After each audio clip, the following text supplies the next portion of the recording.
আজকের গল্প ছেঁড়া পাতার বই। লেখক চন্দন নাথ।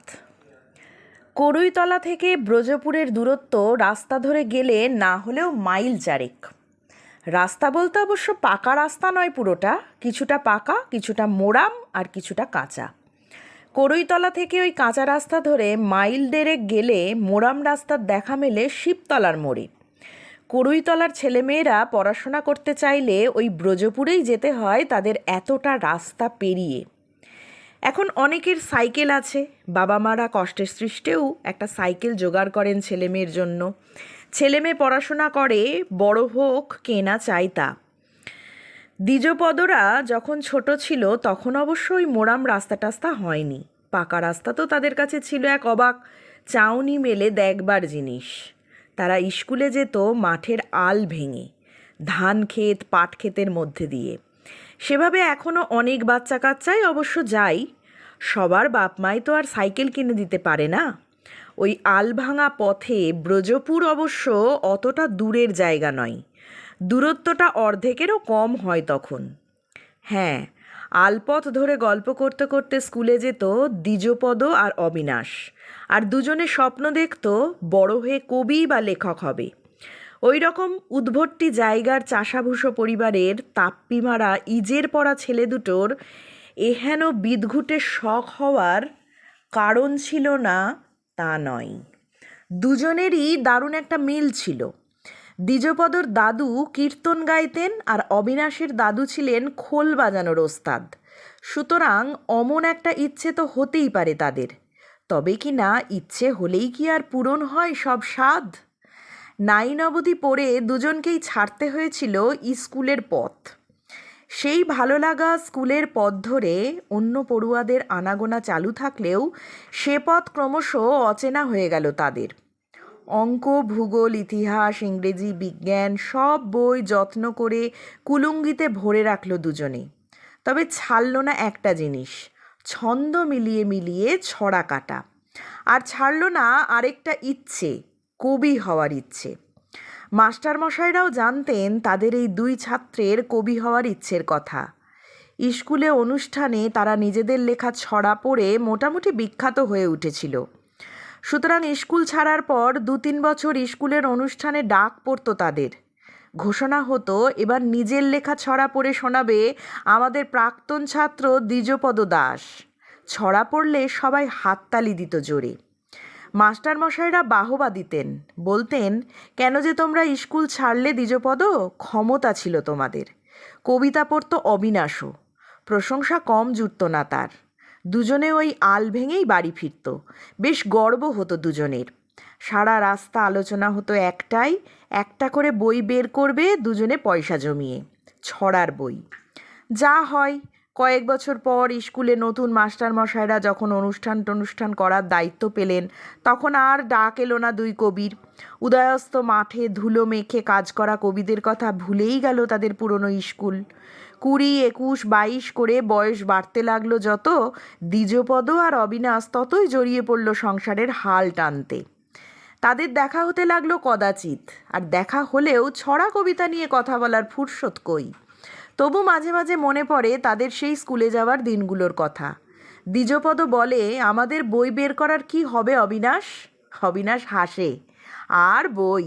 একটু থেমে সে বলে, দাঁড়া একটু সামলে নিই সব, বই তো বের করবই, আর লিখবও আমরা, আবার গান বাঁধবো দাদুদের মতো।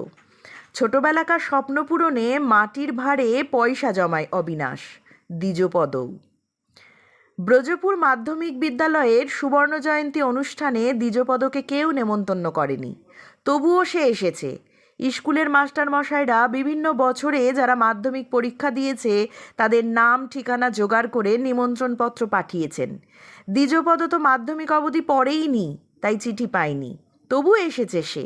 এসেছে অনুষ্ঠানের টানে তা নয়, কারণটা একেবারে অন্য। কলকাতা থেকে বিশিষ্ট এক কবি অরুণকান্তি রায় অতিথি হয়ে এসেছেন এই অনুষ্ঠানে। এই প্রথম নামকরা এক কবিকে স্বচক্ষে দেখার ইচ্ছে তার।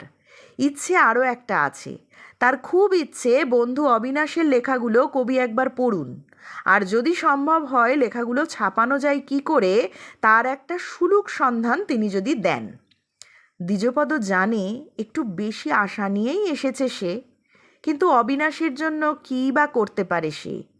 বন্ধুর জন্য, স্রেফ বন্ধুর জন্যই সে এসে দাঁড়িয়েছে সাজানো গোছানো স্কুলের এত জাঁকজমক ভরা অনুষ্ঠানের মধ্যে।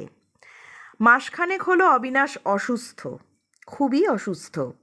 কদিনেই কঙ্কাল হয়েছে তার শরীর। মহকুমা হসপিটালের ডাক্তাররা বলে দিয়েছেন আর বড়জোর দিন 10 টিকিয়ে রাখা যাবে তাকে। একদিন বন্ধুর জন্য খাওয়া নাওয়া ভুলে কি না করেনি দ্বিজপদ। সে না করলে করবেই বা কে? বুড়ো বাপ মা ছাড়া কে আছে অবিনাশের? আজ দ্বিজপদর একটাই ইচ্ছে, ওই দিন 10 আগে যদি অবিনাশের একটা বই ছেপে তার হাতে দেওয়া যায়। পৃথিবী থেকে চলে যাওয়ার আগে বন্ধুর স্বপ্নটা পূরণ করতে পারবে না সে? একটা কান্না দলা পাকিয়ে আটকে আসে গলার কাছটাই। আরে দ্বিজ যে, ভালো আছো তো তোমরা? দ্বিজপদকে চিনতে পেরে এগিয়ে এসে তার কাঁধে হাত রাখেন রামজীবনবাবু। দ্বিজপদদের ইতিহাস পড়াতেন রামজীবনবাবু। তখন সদ্য এসে যোগ দিয়েছিলেন রামজীবনবাবু। হয়তোবা 1 বা 2 বছর তার ক্লাস করেছে দ্বিজপদ। কিন্তু কি আশ্চর্য, দ্বিজকে ঠিক চিনেছেন তিনি। দ্বিজপদ প্রণাম করে তাকে। রাশভারী চেহারার কবি অরুণকান্তি রায়কে দেখে সে একটু আশাহত হয়েছিল। রামজীবনবাবুকে দেখে ভরসা পায়, খুলে বলে তার আসার কারণ। অবিনাশকেও রামজীবনবাবু চেনেন। দ্বিজপদর কথা শুনে মন ভারী হয় তার। বলেন, বই একটা ছাপবে তার জন্য কলকাতার কবির অপেক্ষা কেন দ্বিজ? তুমি তো আমাকেই বলতে পারতে। যা হোক, যদি ওনার ভালো লাগে আর 2-4 কথা লিখে দেন উনি, সে আরও ভালো হবে। চলো কথা বলিয়ে দিই। চেহারায় রাশভারী হলেও অরুণকান্তি ভালো মানুষ, স্বভাবে রাশভারী নন। খুব মন দিয়ে তিনি শুনলেন দ্বিজপদর কথা, অবিনাশের কথা। ভারী আশ্চর্য হলেন দ্বিজপদদের ছোটবেলাকার কাব্যচর্চার কথা শুনে। মন ভরে গেল তার। সত্যিই কলকাতার ইটকাঠ পাথরের জঙ্গল থেকে হারিয়ে যাচ্ছে এমন মাটির মানুষগুলো। অবিনাশের খাতার এখান ওখান থেকে কবিতার ছড়ার পাতাগুলো যত্ন করে ছিঁড়ে এনেছে দ্বিজপদ। প্যাকেটবন্দি সেই লেখা সে তুলে দিল কবি অরুণকান্তির হাতে, আর দিল তার জমানো 1,000 টাকা। অরুণকান্তি আপ্লুত হয়ে গেছেন দ্বিজপদর ব্যবহারে। বললেন, এ টাকা দিয়ে বই ছাপা হয় কিনা জানি না, আমার বই যে প্রকাশক ছাপেন তিনি বেড়ানোর জন্যই এসেছেন আমার সঙ্গে। এইসব আমি তাকে দিয়ে দিচ্ছি, আর চিন্তা করবেন না আপনি। 10 দিনের আগে এই বই ছেপে এখানে পাঠিয়ে দেওয়ার ব্যবস্থা করে দেব আমি। এত বড় কবি, তাঁর এত বড় মন! অবাক হয়ে যায় দ্বিজপদ। ঢিপ করে প্রণাম করে অরুণকান্তির পায়ে আরও একবার। অরুণকান্তি তার সঙ্গে আসা যুবকটিকে ইশারায় ডাকেন, বলেন, প্রণব, এখান থেকে বেছে প্রুফ দেখে 50টি লেখা নিয়ে একটা বই করে দিও তো। কিচ্ছু এডিট করবে না, 100টা কপি করো, তাহলেই হবে। খরচ যা লাগবে আমি দেব। প্রণব নামের ছেলেটি হাঁ হাঁ করে ওঠে। খরচের কথা কি বলছেন অরুণদা? আপনি বলছেন এটাই যথেষ্ট, ওসব ব্যাপার পরে ভাবা যাবে। প্রণবের হাতে অবিনাশের পাণ্ডুলিপির প্যাকেটটা তুলে দেন অরুণবাবু, আর দ্বিজপদর দেওয়া টাকা তাকেই ফেরত দিয়ে বলেন, এটা রাখুন, বন্ধুর চিকিৎসার জন্য লাগবে। আর বোধহয় চিন্তার কিছু নেই, আশা করি সুস্থ হয়ে উঠবেন আপনার বন্ধু। দ্বিজপদর 2 চোখ বেয়ে জলের ধারা নামে। 10 দিনের মধ্যে বই ছাপানোর কথা রেখেছিলেন অরুণকান্তিবাবু।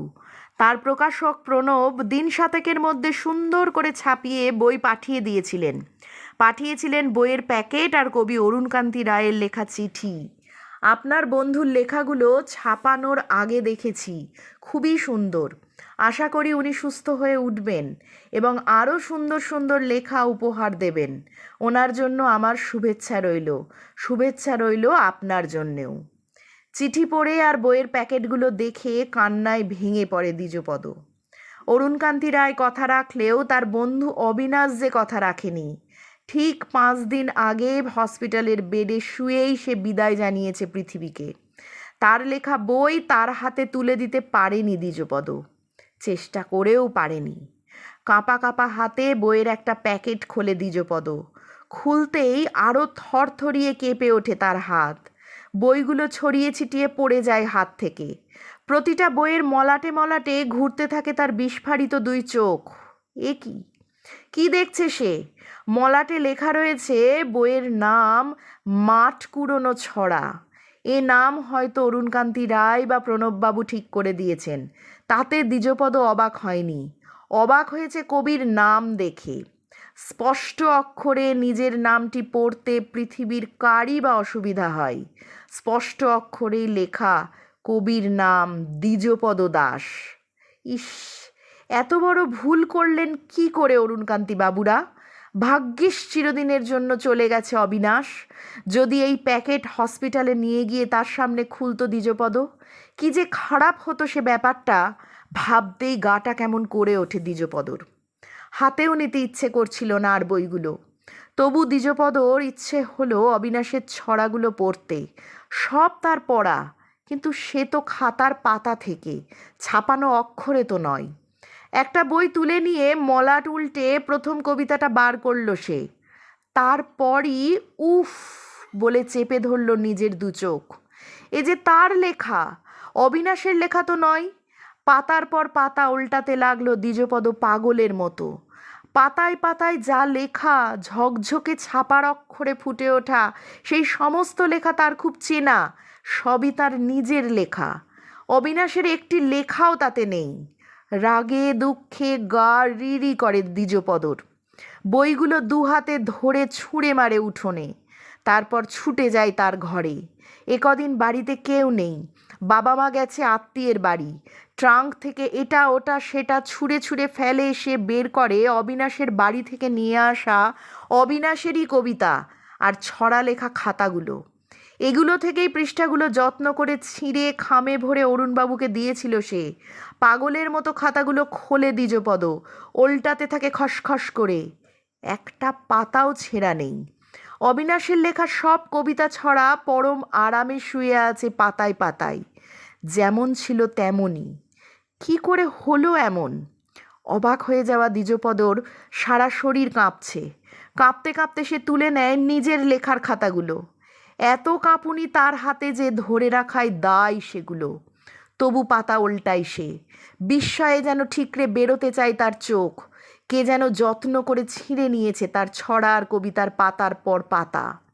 দ্বিজপদ জানে ঠিক যে কটি ছড়া কবিতা এই খাতায় নেই, সেগুলোই এখন ছাপার হরফে ঠাঁই পেয়েছে মাঠ কুড়োনো ছড়ার পাতায় পাতায় পাতায়। দ্বিজপদর কুঁড়ে ঘরটার ভেতরটায় আলো ঢোকে না। যেটুকু ঢোকে হাড় মানাতে পারে না আধারকে। সেই আলো আধারির মাঝখানে বেড়ার ফাঁক দিয়ে ঢোকা আলোর মাঝে নিজের আর অবিনাশের খাতাগুলো বুকের কাছে আঁকড়ে ধরে বসে থাকে দ্বিজপদ। বসে বসে ঘামতে থাকে। হঠাৎ একটা হাসির আওয়াজ শুনে চমকে পেছন ফেরে সে। ঘরের কোনায় আলো আধারির জড়ামড়ি। তারই মধ্যে স্পষ্ট দেখে দ্বিজপদ দুলে দুলে ছড়া পড়ছে অবিনাশ। তার দুহাতে ধরা যে বই, তার মলাটে লেখা মাঠ কুড়োনো ছড়া। কবির নাম দ্বিজপদ দাস। এই অদ্ভুত আলো অন্ধকারের মধ্যে প্রিয়তম বন্ধুকে দেখে জীবনে প্রথমবারের জন্য শিউরে ওঠে দ্বিজপদ। ভয় পায়, কুলকুল করে ঘামতে থাকে। বুকের কাছটা হঠাৎ চিনচিন করে ওঠে তার। দৃশ্য আর কবিতার খাতাগুলো বুকের কাছে আঁকড়ে দু চোখ বুজে শুয়ে পড়ে দ্বিজপদ। ধন্যবাদ। ভালো লাগলে লাইক, শেয়ার ও সাবস্ক্রাইব করবেন।